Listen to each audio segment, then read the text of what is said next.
A thrilling game in the Tournament of Champions ends not necessarily in upset fashion, but it does upset the local boys playing in it. I'm Mark Fontes with sports. Ewing High's boys basketball squad headed to Toms River Wednesday to face the Atlantic City High Vikings in a TOC opening round contest.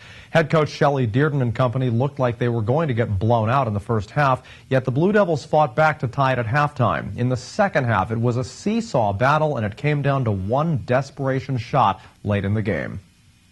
That unlucky number 13. That's how many seconds remained in the game, with Ewing ahead by a point in this opening round of the Tournament of Champions, played at Toms River's Pine Belt Arena, formerly known as the Rataco Center. More on the finish in a moment. Blue Devil head coach Shelley Dearden determined to beat the Atlantic City High Vikings. David Azoro here finding his way around Jaleem Montague. Azoro hits the deuce. The score tied at 27-all at halftime. Third quarter, AC's Deshaun Reynolds from behind the arc, nothing but net. Moments later, Ewing's Dante Jones coming right back into the paint. He's fouled, and that basket drops in, part of an 18-point outing for Jones. Vikes up by 6, though, as the final period began. Blue Devils coming out strong. Azoro getting the dish from Ronnie Valentine. He turns 2 out of it as the Wandish and Wackos smelled comeback. Jones again from downtown cuts inside, lobs up a one-handed jumper. That falls, and it capped an 8-2 run by Ewing that tied the game with less than 4 minutes to go. Montague from the foul line can't hit that, but watch, he moves in and eventually gets 2 out of it. Clutch play. We bring you to that 13-second mark. Blue Devils up by 1, coming together to talk about offense. Vikes discussing D since the Blue Devils were about to inbound the ball. Every fan in the house on their feet. Jones, after the inbound, finds Valentine wide open, and he easily banks the bucket. Clock still rolling, though, inside of 6 seconds. Martell Johnson at the buzzer at 3. He hits it! No time left! That tied the game at 58. All the Viking fans went nuts. Ewing could not believe it, but they pressed ahead with overtime. Azoro not letting up. He makes it to the lane. He's fouled, and he hits that shot. He'd go to the line and make it a 3-fer. Jones showing off his own mastery, taking it again to the hole. Blue Devils up by 5 with less than a minute and a half to play.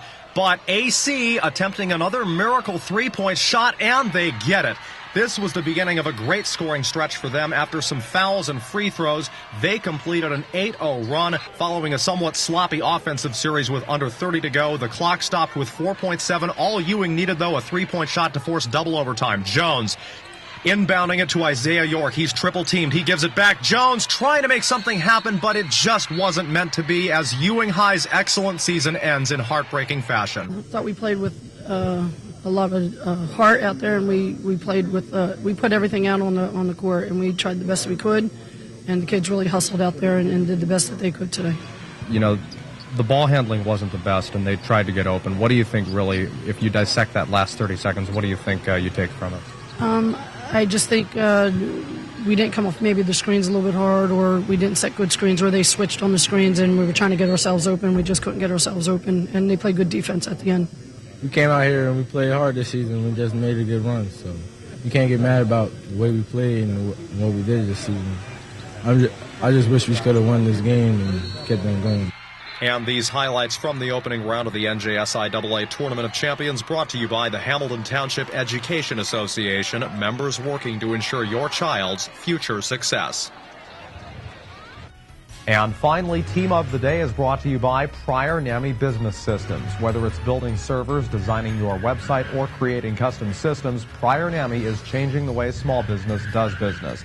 Despite their saddening loss, Ewing High still gets our vote for Team of the Day. The Group 2 champions became the first ever female-coached boys team to win a state title. Though they came up short against ACHS, they finished the season with an impressive record of 26-7, better than anyone else in the CVC as far as reaching the Tournament of Champions, and they look forward to next season with a genuine enthusiasm.